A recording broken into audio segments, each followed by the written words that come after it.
And the penny dropped. The penny dropped that Jesus, as a human being, never existed. The presentation of the Jesus character, it's somewhat of a composite of many messianic leaders of the time. Well, let's just go back to the drawing board, and we'll leave aside all of the assumptions of Christian history, and let's just look at the text afresh and consider every possibility. Let's open the whole game up. Can you think that Christianity is really paganism by a different name? Now it feels completely obvious. Some of us are saying that this was a sun god turned into a Jewish man. In all of this, we're dealing with literature. We're not dealing with history. So the answer is no, there is no history to this character of Jesus. It's entirely a literary creation. Some of our Bible scholars are mavericks, working outside the restrictions of mainstream religious institutions. This allows them the freedom to provide fresh insights and draw some startling conclusions about how Christianity was formed.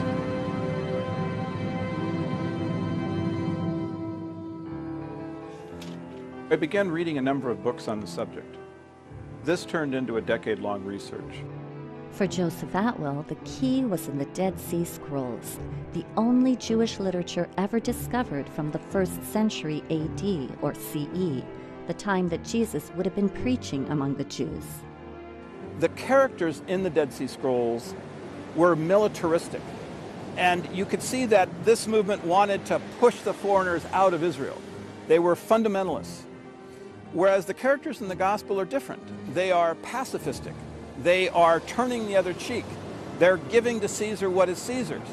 How did a movement like Christianity come to exist in a region that was occupied by Roman soldiers and had Jewish zealots within it that were going to push these Romans out? How was that possible? I began studying the other two major works of the era, the New Testament and Wars of the Jews by Josephus, a Roman court historian who described the war between the Romans and the Jews in the 1st century. While reading these works side by side, I noticed an amazing connection between them. Certain events from the ministry of Jesus seemed to closely parallel episodes from the military campaign of Roman Caesar Titus Flavius, a campaign which took place 40 years after Jesus supposedly lived. My efforts to understand these connections led me to an incredible discovery. Christianity had been invented by a little-known family of Roman Caesars, the Flavians, and they left us documents to prove it. The Flavians are not a household name, and yet it's the Flavians who completely reshaped the Roman Empire. In Rome, of course, there's the Colosseum, which is understood to be the best-known monument of the ancient Roman Empire, perhaps. The Colosseum is, in fact, a Flavian construction produced during the Flavian period. It's under the Flavians that both Rabbinic Judaism and Christianity take shape. Why would the Flavians be interested in creating religions? Much like today, their era was marked by political power struggles, a bankrupt economy, religious conflicts, and endless wars. In the midst of this turmoil, the Flavians seized control of the Roman Empire and ushered in an immense paradigm shift. To understand the Flavians' rise to power, we need to go back to the reign of the previous powerful rulers, the Julio-Claudian dynasty. Beginning with Julius Caesar in the year 49 BCE, the Julio-Claudians ruled Rome for over 100 years, transforming the government from a republic into an empire. This family contained all the famous Caesars: Julius, who predated the time of Jesus; Augustus, who was Caesar at the time of Jesus' supposed birth; Tiberius, who ruled during Jesus' supposed death, followed by the infamous Caligula; then Claudius, and ending the Julio-Claudian dynasty with Nero, whose reign begins in 54 CE. The Julio-Claudians enjoyed a godlike status until the family degenerated and began to damage the Roman Empire. By the time of Nero, his famous decadence was bankrupting the empire, and the Jews of Judea were staging a huge rebellion against their Roman rulers. Judea was one of the many conquered provinces that made up the Roman Empire. This region, which was also known as Palestine, was controlled by a family that served as Rome's tax collector, the Herods. They were a Greco-Arab family, somewhat possibly Judaized, though only Judaized when it was convenient to please the subjects they were given, who were put in power in Palestine and destroyed the previous Jewish ruling family, the Maccabean family, root and stalk. Besides being heavily taxed and ruled by a non-Jewish family put in power by Rome, the Jews were further inflamed by the requirement that a statue of the Caesar be placed for worship in every temple throughout the empire. In the Roman Empire, you could pretty much have any god you want, but legally you had to submit to the emperor as a god as well. You had to at least acknowledge that the Roman leader was also a divine figure. But the Jews would not have any of it. It's fundamental to Jewish belief that you shall make no graven images. It's one of the commandments given at Sinai by God. So the Jews never made representations of God. The Jews had a very different type of religion. They had a religion which was much more focused on the book and less focused upon cultic statues. This presented a real problem for the Romans. They tried to install statues of Caesar, but the Jews weren't going to buy that at all. In fact, it aggravated them. It enraged them. And the Romans really, I think, didn't understand this. It's not statues, it's books. And those books contained what are known as the Jewish messianic prophecies. The thing that most moved the Jews to revolt against Rome was an obscure prophecy from among their writings that a world ruler would come out of Palestine. Holy books inspired the Jews to expect a redeemer who would redeem Israel, rescue Israel, restore Israel to power and leadership in the world. The Messiah that the literature described was a warrior. The Messiahs would have claimed the same attributes that David did. David could overcome any army because God gave him the power to do it.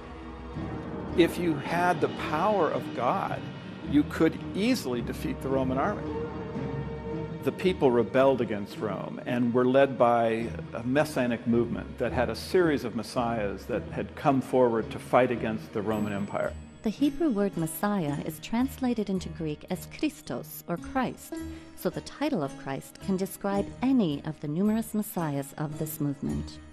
Yes, the word Christ or Christians can refer to the Palestine Messianic movement, but it's a later term. It's a later reformulation of the Messianic movement in Palestine. This movement rebels against Rome in 66 and is successful. It actually defeats them militarily, so it must have been a huge movement. The victorious Jews set up a nation state directly in the Roman Empire. And the Romans had to do something about it. There was a real danger that this Messianic movement could not only boil over in Judea itself, but could spread to other Jewish communities in other parts of the Roman Empire. Rome ruled its colonies with a rod of iron, and any resistance was going to be met with brute force. At this time during Nero's reign, two of the finest military men in the empire were the Flavians, Vespasian and his son Titus. Vespasian and Titus were military men. They spent a great deal of their life outside of Rome. For over a decade, they had waged war against the Druids in Brittany and Gaul. Vespasian and Titus were successful in essentially destroying the Druids. They left behind no historical record of their existence. And it's the Flavians that Nero calls upon when he needs to suppress the Jews' rebellion in Judea. Nero responded by asking his best general, Vespasian, and his son Titus to go into Judea with a huge army, 60,000, 70,000 troops, and a similar number of support individuals. So they meant business. The Romans came down to crush the rebellion. In the year 66 CE, the Flavians begin their military campaign against the Jews. They start further north in Galilee, where the first of 3 key events takes place. They destroy the Jewish towns of Galilee. They also capture a Jewish rebel who later becomes a critical figure in the formulation of Christianity. This is where they captured one of the leaders of the rebellion, a Jew named Josephus Bar Matthias. Now, Josephus presented himself to the Flavians as a prophet. He survived. He survived apparently by telling Vespasian that the prophecies of the Jews pointed out that Vespasian would become emperor. And of course he did, so Vespasian quite liked Josephus. He used him as a translator in his entourage. He used him to appeal to the rebels to surrender. At this point, Josephus became a turncoat and worked with the Flavians against the rebellion. Meanwhile, chaos is increasing back in Rome, where Nero's rule is being threatened. In the year 68, the Senate found the courage to depose Nero and he committed suicide. Now, in that circumstance, Vespasian was a prime candidate to become emperor. In the middle of this war, Vespasian returned to Rome and seized the throne. The Flavians then became the imperial family. With Vespasian becoming the new Caesar in Rome, Titus stays behind on the battlefield and sets his sights on Jerusalem, where the other 2 key events take place. Titus encircles Jerusalem with a wall, and finally he razes the temple, leaving not one stone atop another. It took a while. They eventually had to bring on starvation by building a wall, a barricade entirely enveloping the city. What happens, of course, is the temple in 70 is completely destroyed. For the Jews, it was the ultimate calamity because, of course, this was the house of their God, and it was destroyed by the Romans quite thoroughly. Titus, of course, was the victor of this great siege. Titus carried the spoils of this captured city back to Rome for his triumph. He took the treasures of the temple, their famous 7-branch candlestick. You can see it on the Arch of Titus in Rome. It celebrates that tremendous victory of Rome again triumphant, and Titus, of course, is the hero of the day.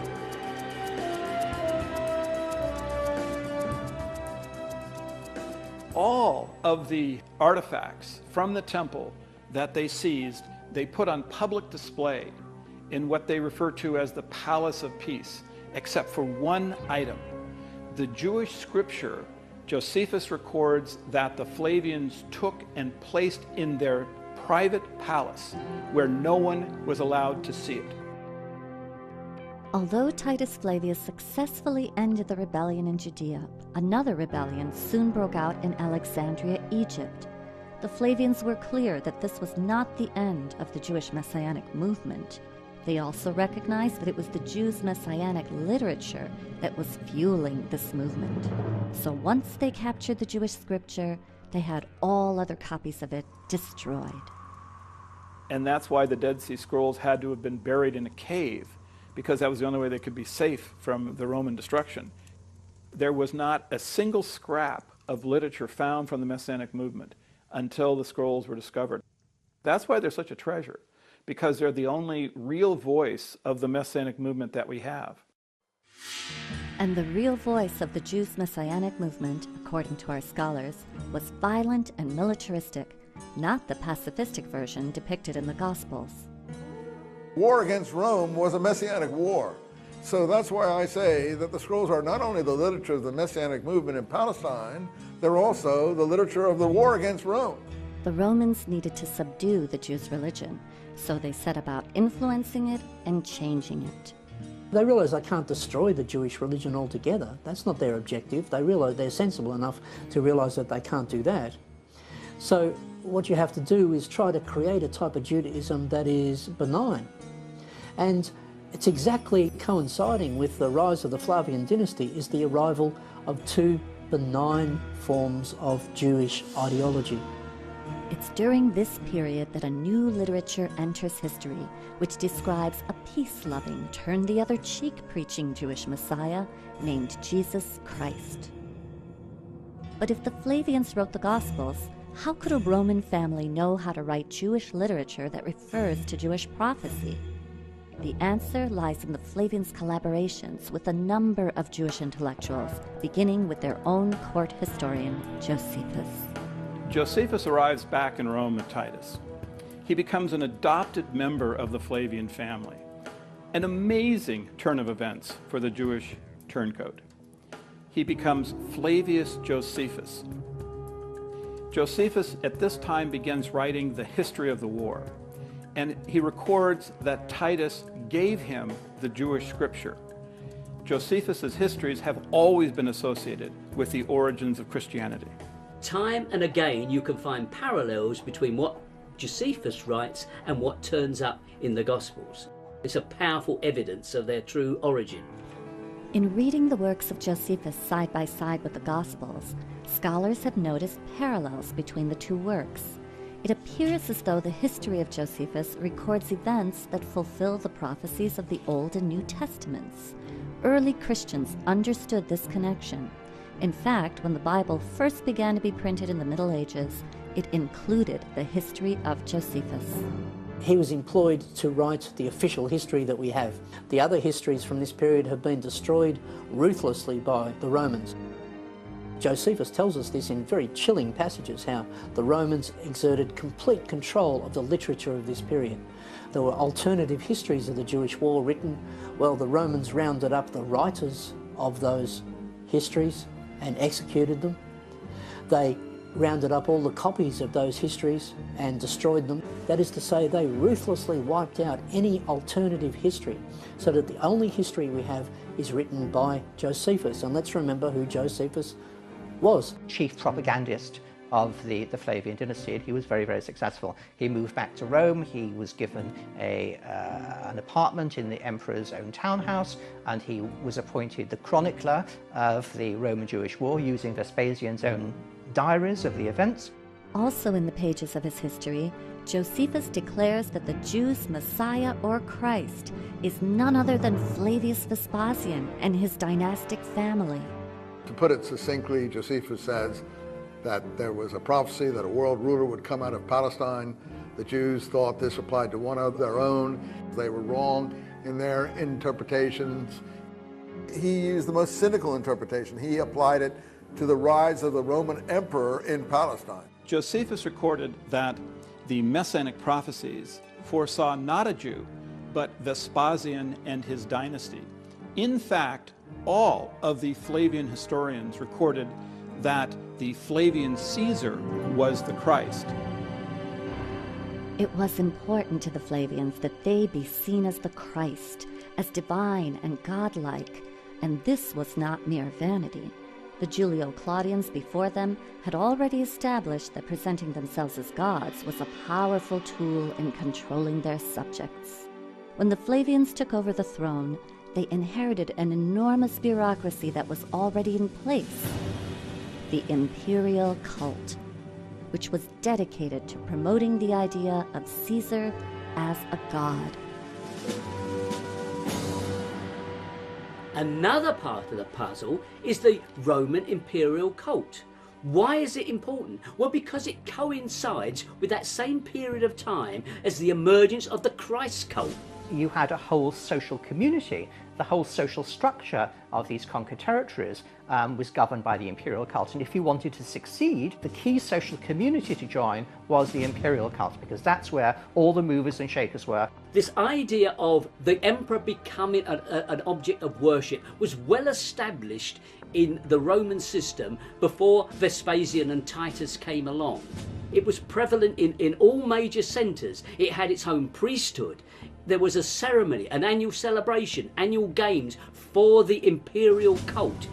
Now, it had many characteristics which would later colour the Christian cult. It grew in the same centres. It made claims that were later transferred to Christ. The Julio-Claudians had claimed that they were of divine descent and that they were therefore legitimate. Their power base was the Roman aristocracy, the Roman nobility. All of that collapsed into this power vacuum. Vespasian was declared emperor by the troops, by the Roman army. So effectively, it was a military coup.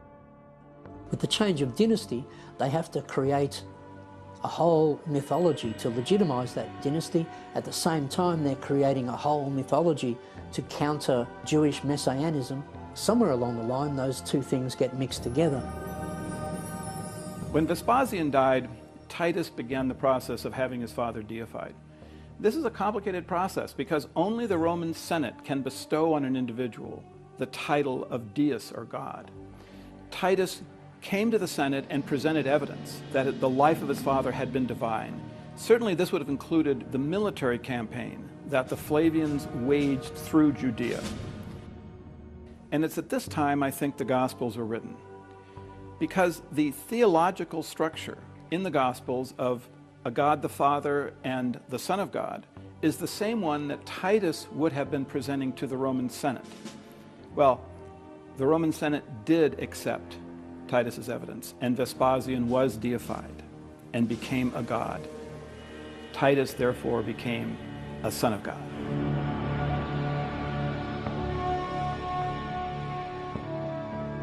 The Arch of Titus that still stands in modern Rome today is inscribed with a dedication to the divine Titus, son of the divine Vespasian, or son of a god. This imperial cult, set up to worship Caesar as god, also provided the basis for the structure of the Roman Catholic Church. Now, the rituals, paraphernalia and symbols of paganism were transferred wholesale to the Christian church. The most obvious and clear example is where the title of the pagan chief priest of Rome, the Pontifex Maximus, became the title of the Pope, the Christian Pope. If you look at who held the original bishop positions in the Catholic Church in those early times, you will see that they are members of the same pagan aristocracy. They simply changed their clothing a little bit. They wore the same garments, but they wore slightly different headdresses. They had become from being a priest of a pagan cult to being a priest of Rome. Where the Vatican now stands, there was once a pagan temple which celebrated the mysteries of a dying and resurrecting God-man who wasn't Jesus. There are many churches in Rome, I've been to a few, where you go above into the church and there is Jesus, and you go underneath and there's a little sanctuary of Mithras, and it's basically the same figure. So the Roman plot to invent Christianity is just so clever when you think about it. Through the Pope, who is God's representative on earth, they no longer needed expensive standing armies, wars, and punishment of disobedient peasants. They could, through religion, rule their subjects.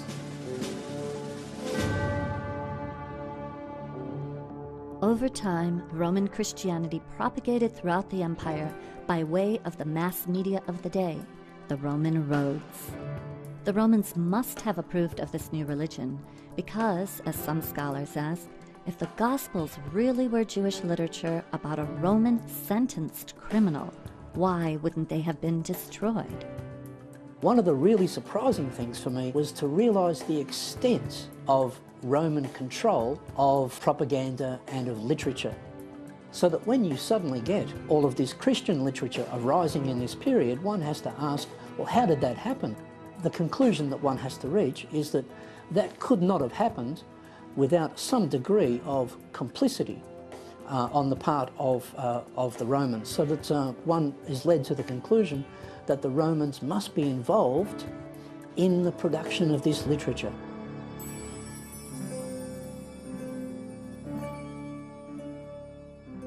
To produce and disseminate this literature was a huge undertaking, and the Flavians undoubtedly had collaborators. We know they were funded by the wealthiest family in the world at this time, the Alexanders, a Jewish family who served as Rome's tax collectors in Egypt. Like the Herods in Judea, the Alexanders had strong motivation to keep the Jews' messianic movement from threatening their position and their wealth. One of their family members was Philo of Alexandria, a famous Jewish theologian who was already writing works that combined Jewish beliefs with the modern Greek and Roman pagan beliefs of the day. Many scholars agree that his writings form the basis for much of the philosophy of Christianity. In these pages is practically every concept that you can find within Christianity. He combined Greek philosophy, and he took that and he combined it with Judaism. On top of that, he was from an extremely wealthy family. And this is important because you have to follow the money when you're looking at major trends, new paradigms being set. And if you look at his family, then you start seeing, well, this is interesting because now we're starting to come across the Flavians again. His relatives were very involved with the Flavians. That whole area is where we want to look very closely for the Christian origins. It's from exactly this same circle of people that you get the first signs of Christian ideology, and they all lead to the rise of the Flavian dynasty. Another wealthy, influential character, Princess Bernice, was from the Herod family in Judea. She's the granddaughter of Herod the Great, a product of the Herod's intermarriage with the conquered Jewish ruling messianic lineage. Princess Bernice appears in the New Testament, which makes her an interesting character. She had 2 or 3 husbands and then became the mistress of Titus. So you can see this again, rather like dynasty here. You know, powerful people, mixed marriages, you know, shacking up with the conqueror. Yeah, and it's really where Joe Atwill takes his idea of a conspiracy to write the New Testament. But let him say it in his own words. Bernice was a Herod related by marriage to the Alexanders, and of course later she became the mistress to Titus. The fact that she was so closely linked with the Flavians shows you that the 3 families were very unified in financial, romantic, and likely theological issues. By the looks of things, this coalescence seemed to have brought about a dynamic that led to the synthesis of Judaism and paganism and eventually became Christianity. So this is a very key time period. I believe that the Gospels were actually written under the control of the Herods, the Alexanders, and the Flavians. These families had the motivation to create Christianity, and with the expertise in Judaism that the Alexanders and the Herods had, they had the actual technical ability to come up with these stories that are fulfillment of Hebraic prophecies. So it seems the Flavians had the motivation, the means, and the collaborations through which they likely constructed and began disseminating Christianity. And if our scholars are correct, one of the documents they left behind are the Gospels themselves. I began working on the study of the Gospels in the 1970s, and I look at texts in terms of how were these composed, what does understanding their structure tell you about who wrote them and why they were written.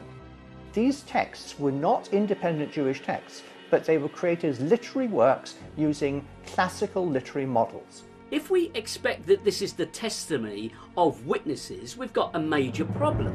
We actually have 4 anonymous documents. They were not written by the named people on those documents. This is simply church tradition that the Gospels are so named according to Mark, according to Matthew. So this idea that the Gospels are reliable testimony is patent nonsense. Why are the Gospels called Gospels? That's a critical question. The word gospel in Greek is evangelion, and it means good news of military victory. Whose military victory are we celebrating here in these Gospels? Well, it seems to me that we are celebrating clearly the Roman military victory, because these events, the Battle of Gadara, the Battle of the Lake of Galilee, the successful Battle of Jerusalem, these are battles that the Romans won. Why are the Gospels celebrating battles that the Jews lost if these things were written by the Jews? The fact that the Gospels are known to us in Greek and not in Aramaic or Hebrew is, I think, just evidence of their authorship. They were not written by any followers of Jesus who would have surely spoken Aramaic, and if they had been fishermen and simple folk, they would not have had the literal skills to write them anyway. If we look closely, There actually are clues in the Gospels that point to who the true authors were. A lot of the Christian literature advocates turning away from the Jewish law and obeying Roman law. Well, this fits perfectly into Roman propaganda purposes. And then you have, in general, the portrayal of Jesus as the peaceful Jew who is wandering around in what is depicted as a sort of a pastoral scenes, talking to fishermen and farmers and so forth, when in fact, this is a war zone. Judea is a war zone. And you ask yourself, well, why is it not portrayed as a war zone? I mean, they really had it down pat. They have Jesus saying, render unto Caesar what is Caesar's, which is basically in response to talking about money. Whose benefit would that be? It's so blatantly obvious. The perception of Roman characters in the Gospels, they're all interpreted in a favourable light. They are pro-Roman. They do not depict the Romans as the forces of evil. They reverse that. It's the Jews who become the forces of darkness.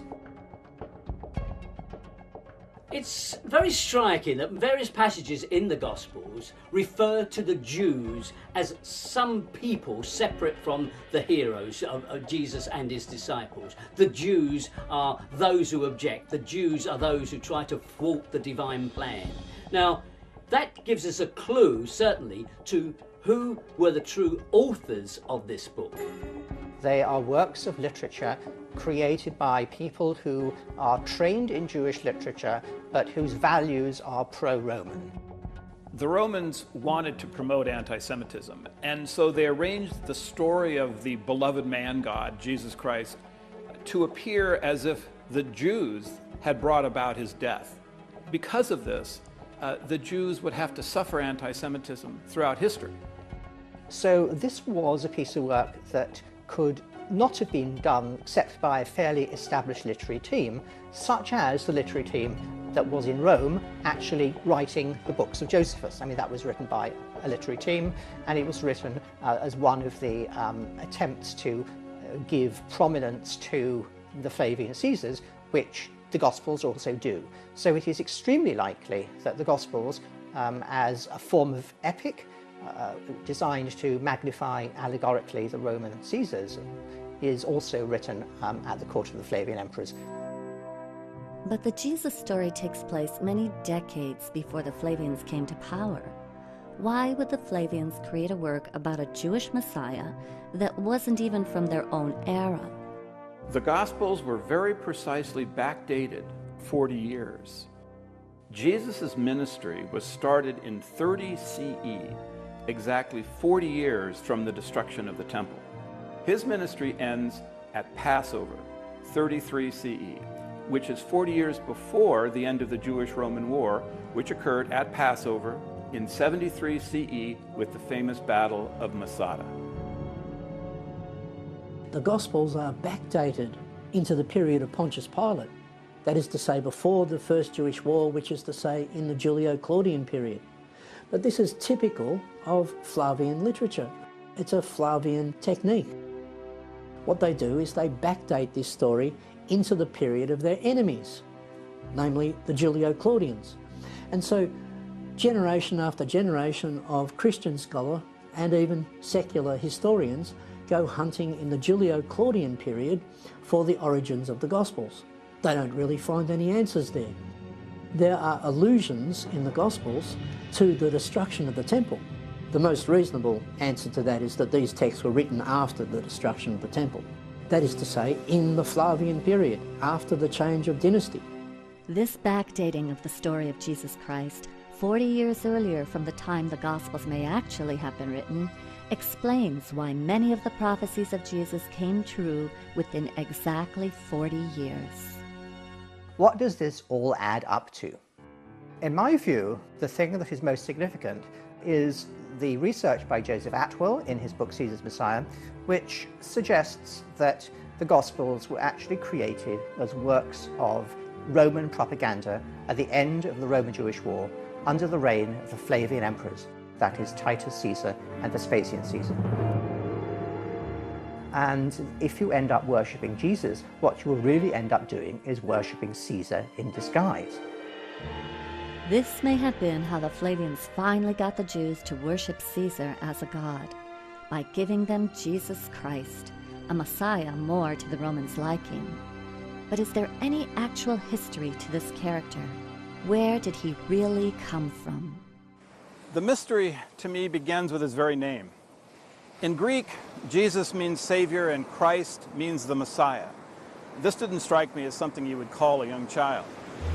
These two words are already important within Judaism before Jesus Christ supposedly existed. Major biblical figures to a Jewish Greek-speaking populace would already be called Christ. Their ears would already be acclimated to accepting this title. So it isn't just a unique name of a single person who that just suddenly popped up. What did we actually know about Jesus Christ the man? I don't think that Jesus can be historically defended. I don't think there's any evidence that we can extend to that particular Jesus. So when you actually set out to investigate the historical Jesus as opposed to the Christ of faith, you very abruptly enter a void. You find that whereas you might imagine the core details of Jesus are readily known and accessible, you actually discover there's no such thing. Further, there had never been any archaeologic evidence of Jesus Christ that had ever been discovered. You cannot find an established and incontrovertible biography of Jesus at all. It doesn't exist. You enter a strange twilight zone of early Christian belief. What we have here is not a movement that's grown on the accretion of legends on a real flesh and blood man, but instead the development of a religious movement around the idea of a man. There isn't even an actual physical description of what Jesus looked like anywhere in the Gospels. The presentation of the Jesus character, it's somewhat of a composite of many messianic leaders of the time. Many messianic leaders of the time, most or all of whom came to a bad end, usually by crucifixion, because crucifixion was the Roman punishment for seditious activity. And the penny dropped that Jesus, as a human being, never existed. In all of this, we're dealing with literature. We're not dealing with history. So the answer is no, there is no history to this character of Jesus. It's entirely a literary creation. What the Romans did was they saw the Jews' reliance and belief in prophecy. So they said, okay, they want a prophet, let's give them one. It seems that in the construction of the literary character Jesus Christ, the Roman authors borrowed religious concepts not only from Judaism, but also from other gods and religions that they knew. Some scholars have noticed the similarities between the story of Jesus and the ancient pagan mysteries. In ancient mythology, we find this whole strain of thought called solar mythology. Many gods start taking on solar attributes because as agricultural communities become more important, the sun becomes the big focus, the most obvious reasons of planting and harvesting. The sun is then personified, so now we have a male sun god. It becomes a religion in many parts of the world. Christianity usurped a tremendous amount of sun worship. Some of us are saying that this was a sun god turned into a Jewish man. This December 25th birthday was in fact the winter solstice. This is really in fact the birth of the god of light. December 25th actually is the end of a 3-day period of when the sun stands still. The sun appears to be dying as the days become shorter, and the sun is reborn at that point. Across the ancient world, there was this form of experiential and philosophical spirituality in these mystery cults, or mystery schools. And at the center of these schools, you would find a mythos, which was an initiatory myth, a symbolic myth, which would help people who were going through the initiatory process come to this spiritual awakening, this knowledge, this what they called gnosis. And what you see in these myths is the elements that will later become the Jesus story. Let's ask the question, is Jesus developed from pre-existing literary characters? Jesus has certain episodes in this so-called life, and each one of them can be traced to a prior representation of that type.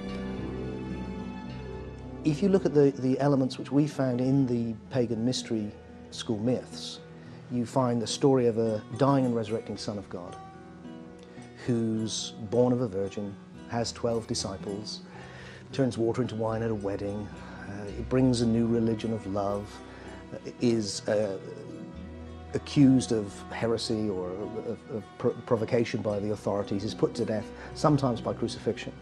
And then if you want to commune with the God-man, you take bread and wine, and then you can come to eternal life. Well, all of this is, of course, Christianity. Easter itself is a long pre-Christian celebration of the resurrection of spring from the death of winter. This is an ancient shamanic rite you'll find all over the world, that you go through a ritual death where you get reborn, but you're reborn as an awake being. So you've died just to your lower nature and woken up to your higher nature.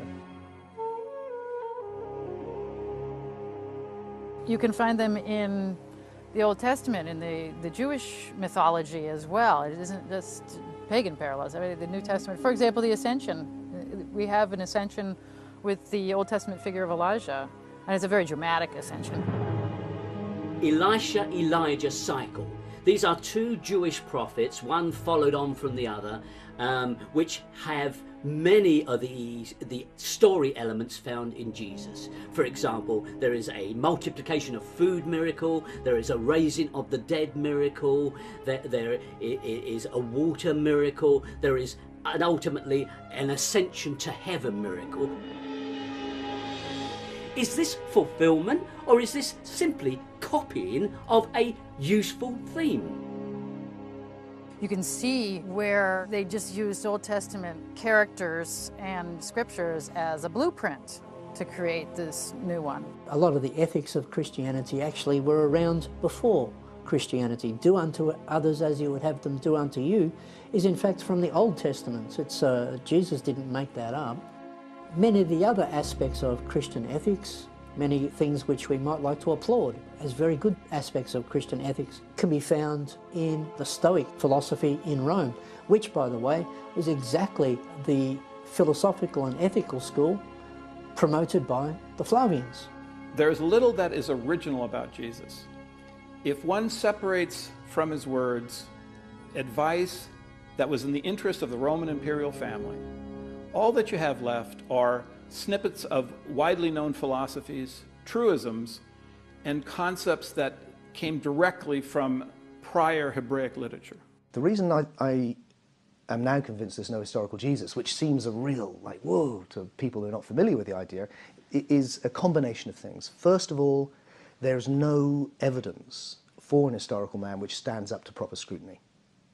Secondly, is the story of Jesus is full of these motifs which come from the pagan mysteries. And the third reason is because in the early Christian movement, there's these two types of Christians, certainly by the 2nd century, which I think of as Gnostics and literalists. What marks out the literalists, who will become the Roman Empire and the Roman Catholic Church, is that they've got an historical man. What marks out the Gnostics is that they see it allegorically, and their great heresy is that Christ didn't come in the flesh. Now, the winners write history, and the history books have been written by the literalists. And all of the tradition about the Romans trying to torture and suppress Christians, these traditions are correct. They definitely persecuted the messianic, militaristic Christians, and they certainly would have frowned on the Gnostic, independent thinking Christians, but the Roman pacifistic, giving to Caesar what is Caesar Christians, that group would have been promoted. Which makes it perfect for the Roman Empire. And it's a fascist empire. It's got a very simple message: just believe this, you don't have to transform, and you have to go through the authorities, through the bishops, through the state, ultimately. It's the perfect thing for them to pick up, and that's what they did. Our scholars agree that the Gospels are complex literary creations, drawing from both pagan and Jewish myths. But Joseph Atwill goes a step further to say that the Flavians wrote passages directly into the Gospels which show that they were the authors.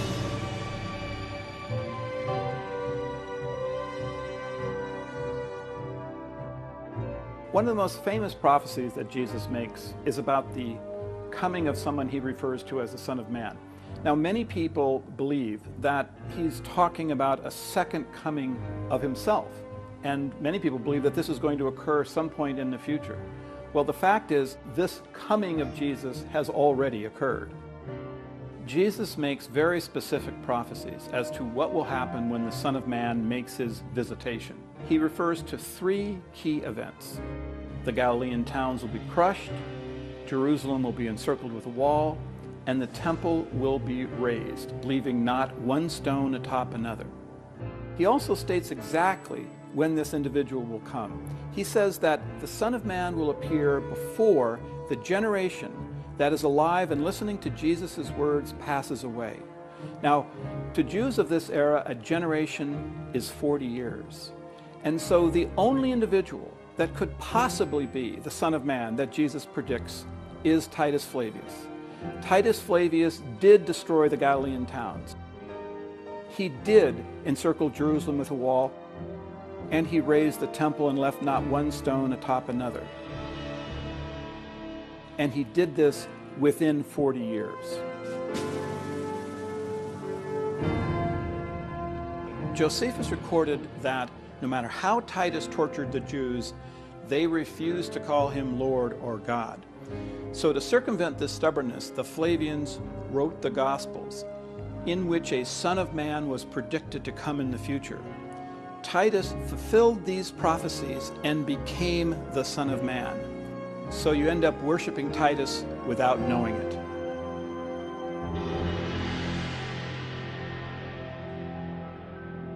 To further support his thesis that the Flavians originated Christianity, Joseph Atwill points to the Roman Catholic Church's earliest saints, known as the Christian Flavians.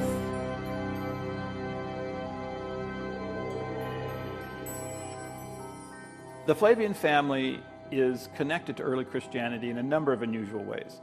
So many members of the family were recorded as having been among the first Roman Catholic saints.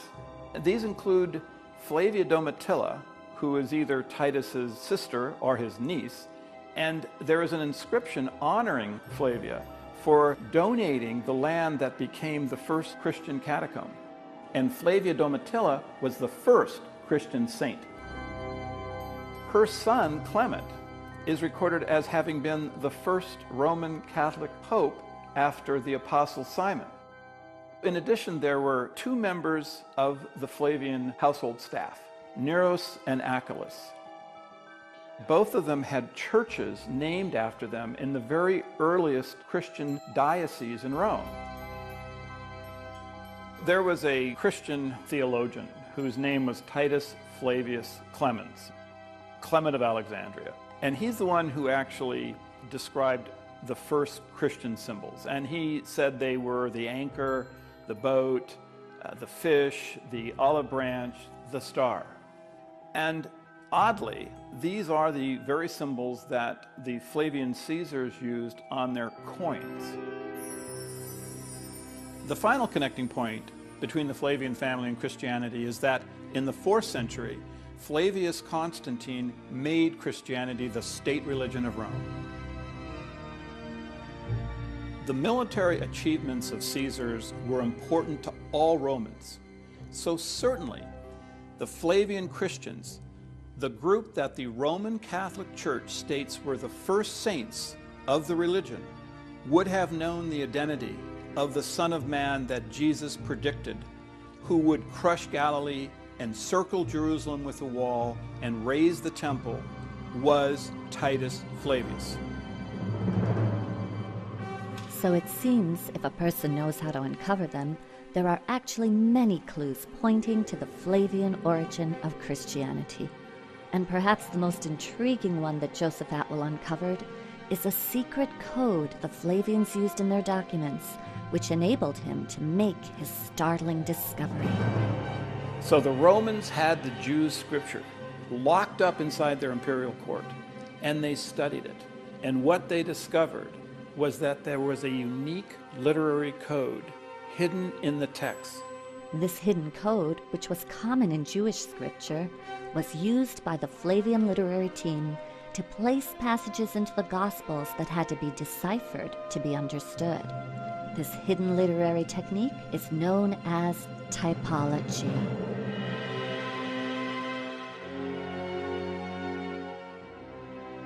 Typology is used throughout the ancient Hebraic literature.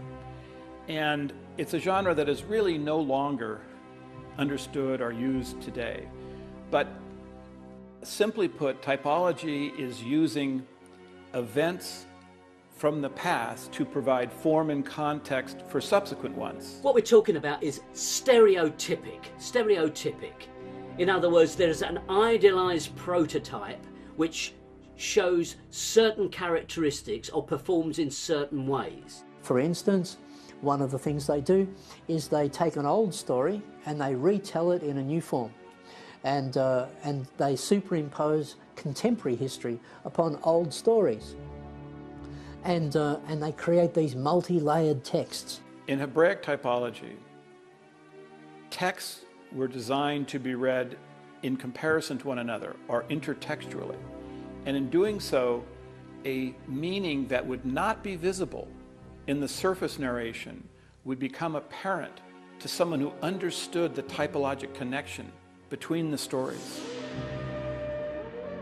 Hebraic typology connects prophets. Events from the life of one prophet are placed into the life of a subsequent prophet. And this shows that there is a divine pattern established by God connecting his prophets to one another. The Gospels actually show how we can decipher for ourselves this hidden code or typology that was used to create the Jesus story.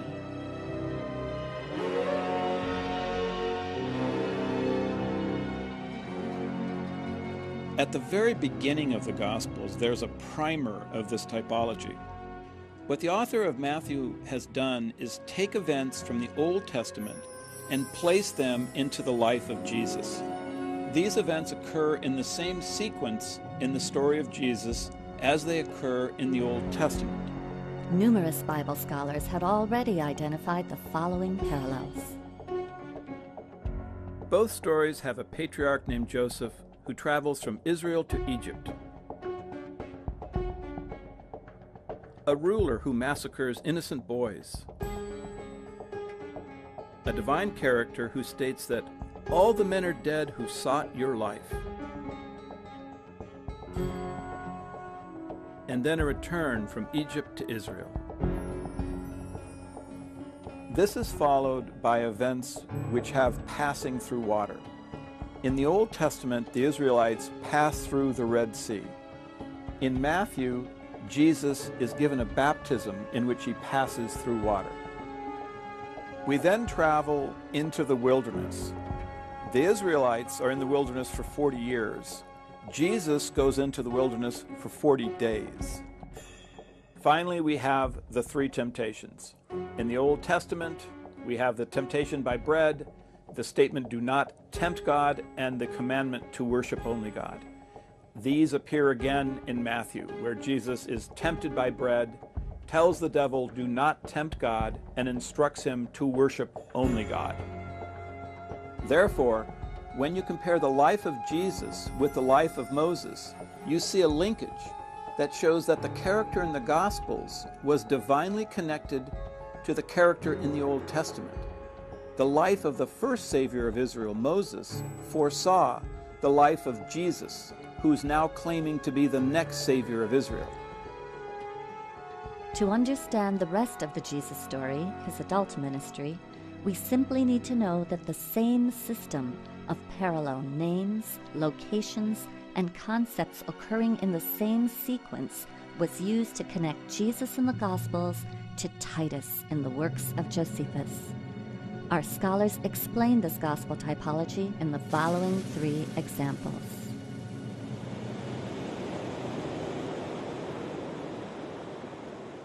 Jesus comes to the Sea of Galilee at the beginning of his ministry. He gathers his disciples to him and he says, do not be afraid. follow me and become fishers of men. In the Gospel of Luke, Jesus actually says catchers of men. Titus comes to the same location, to the Sea of Galilee. He gathers his troops, his disciples, together, and he says, don't be afraid. And then he leads them. They follow him, and they attack a group of Jewish rebels.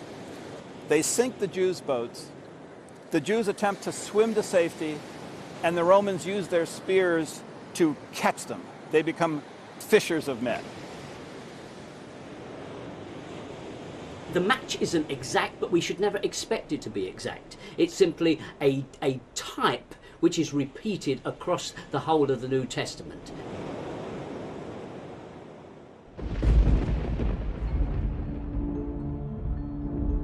Jesus is constantly dealing with devils. Josephus also deals with devils, but Josephus defines who these devils are. He states that the devils are those individuals who have a rebellious spirit and rebel against Rome. At Gadara, Jesus encounters one man who has a legion of demons inside his mind. They then are driven out by Jesus. They infect a herd of swine, and then this herd rushes wildly into the water. This is a parallel to Titus's battle at Gadara, where one individual infects an entire legion of Jews with his demonic spirit, and then that group in turn infects another group, and this combined group is driven by the Romans into the sea. What's being suggested here is that this story that you find in the Gospels is in some ways sort of like a grim parable about that military event. It's sort of like a bit tongue-in-cheek, I think. The Romans had a vicious sense of humour like this, a very black sense of humour. In a medieval text that I've studied, which is called the Gospel of Barnabas, when you read that story, the way it's presented is in an unsophisticated form, that is to say it's sort of been decoded in some ways, and it becomes clear that what we're talking about here are the Jewish rebels are chased into the sea and they drown in the sea. In the Gospels, these are presented as pigs. This is once again a very dark, black sort of Roman sense of humour. Some of this literature really needs to be understood like that.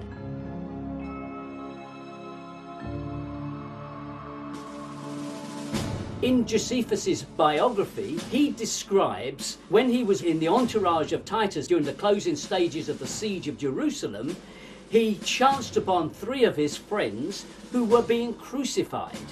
And he pleaded with Titus for their release. And Titus gave that permission, and the 3 figures were removed from the cross. 2 of them died, and 1 revived. Now, if you're looking for a stereotypic example of how some idea was floated into the mind of someone writing the Gospels, that is a pretty clear example. It's certainly a strange occurrence that we find such an incident in the works of Josephus when it shows up in such a dramatic form in the Gospels. In the Gospels, Joseph of Arimathea asked the Roman commander to take Jesus down from the cross. In Josephus's history, Joseph Bar Matthias asked the Roman commander to take someone down from the cross. Arimathea is a pun on Josephus's last name, Bar Matthias.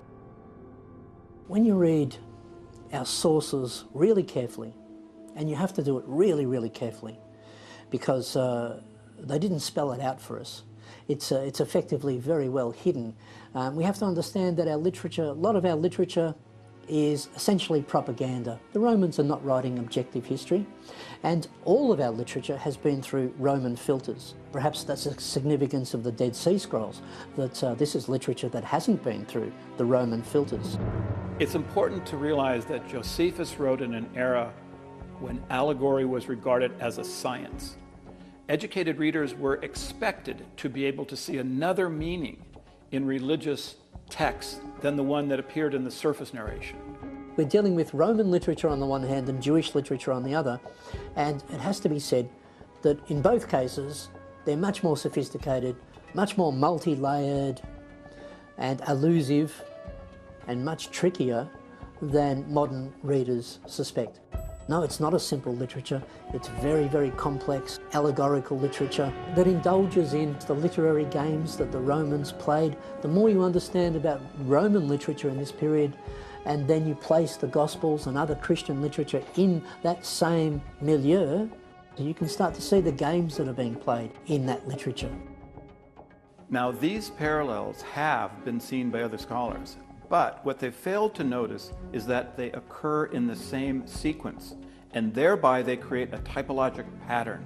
The Flavian thesis, it's trying to read these texts in context, because in any given text, you've got the text in the first instance, and then you've got the context, the environment in which it happened, and of course in all of these texts also you've got a subtext. So you've got text, context and subtext, and you have to be able to read all of those things.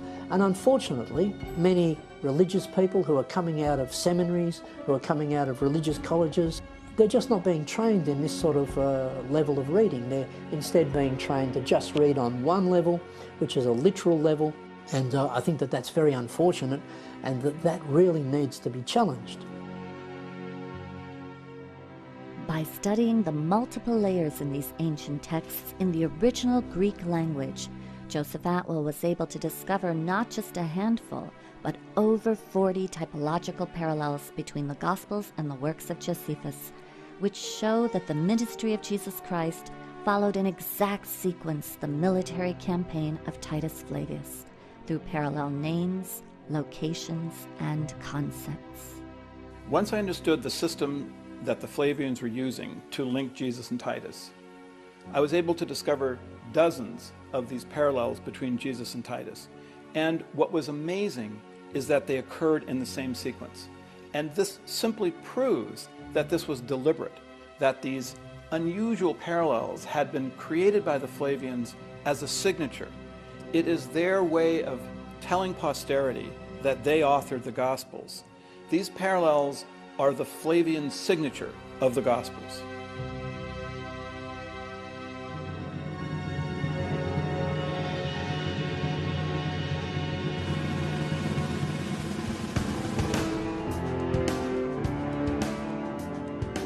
Both Jesus and Titus began their campaigns at the Sea of Galilee and then go into the Galilean countryside, followed by a journey to Jerusalem.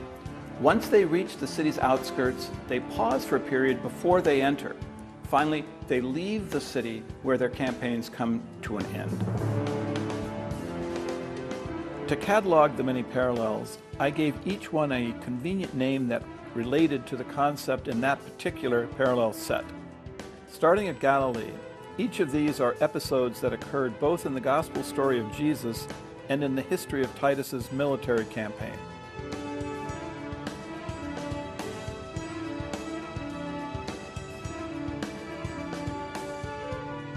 Both Jesus and Titus journey to Jerusalem, each sending messengers ahead to meet him when he gets to the city.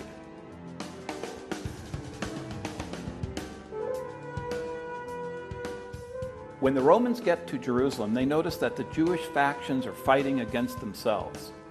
At this point in the Gospels, Jesus talks about a house divided against itself cannot stand.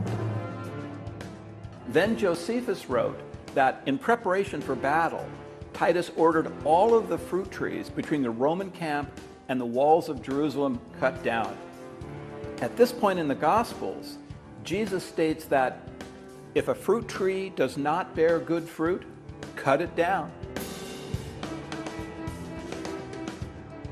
Titus goes around the walls of Jerusalem looking for the best place to construct a tower from which they can launch their attack. At this point in the Gospels, Jesus asks, which one of you who is going to build a tower doesn't first sit down and think about the cost? At this point in the history, Titus sends Josephus to ask the Jews what terms they will accept for peace. In the Gospels, Jesus describes a king who sends a delegation to ask for terms of peace. Both Jesus and Titus at this point have triumphant entrances into Jerusalem, during which, amazingly, stones are said to cry out.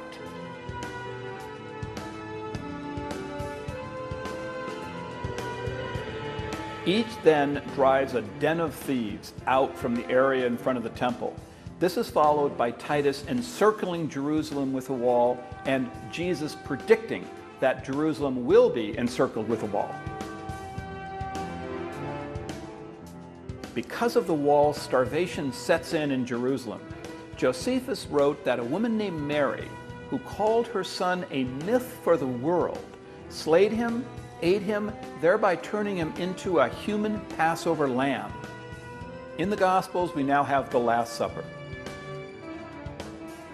Jesus tells his disciples, "Take, eat, this is my body, this is my blood," thereby turning him into a human Passover lamb. Here then is the Flavian signature of their authorship of the Gospels. You can see the fingerprints, that they've left their fingerprints all over these texts. You can start to, as it were, decode these texts and start to arrive at some really startling conclusions about how early Christianity first arose. Our scholars have shown that the Gospels were not the product of primitive Jewish fishermen. Rather, they are a sophisticated literary work combining religious ideas of the day with Roman political perspective and power. Joseph Atwell's research reveals that reading the works of Josephus concurrently with the New Testament shows that the events of Jesus' life were not historical, but rather all of them are dependent on the events in the military campaign of Titus Flavius. Jesus Christ was an allegory for the Roman Caesar Titus, the Messiah of the Roman Empire, the Roman son of a god that Christianity was set up to worship. I certainly don't want to undermine the positive things in Christianity. I'm happy to admit that there are positive things in Christianity and in other religions as well. What's at issue here are the historical claims of these religions. Traditionally, religious dogma has forbidden the examination of historical discoveries or the inclusion of certain scientific findings in their teachings, asking their followers instead to blindly believe as they say, not as the objective facts may show. We live in a time, perhaps it's a new intellectual renaissance, which is getting fed up with many of the structures that we live with and which is recognizing major frauds at the heart of our financial markets and the heart of our industry, and the plug is being pulled on them. And my view is that we have yet another fraud, the biggest of them all, and it's a fraud at the heart of Christianity. And it is a time for whistleblowers to come out and to make this information available not just to scholars in academic journals, but to have it widely available to anybody who wants to know. It's helpful to hear a wide diversity of voices in order for people to arrive at their own conclusions, and the theories brought forth by our scholars are a part of that diversity. When they hear that the Jesus story is a myth, people feel that you're taking something away, but you're really not. You push people and you go, why do you believe in historical Jesus? Often people will go, well, you know, the Bible or something, but when you go, well, have you studied it as an historical document? Have you looked at the evidence? They'll go, well, no, I haven't. So that's not the real reason.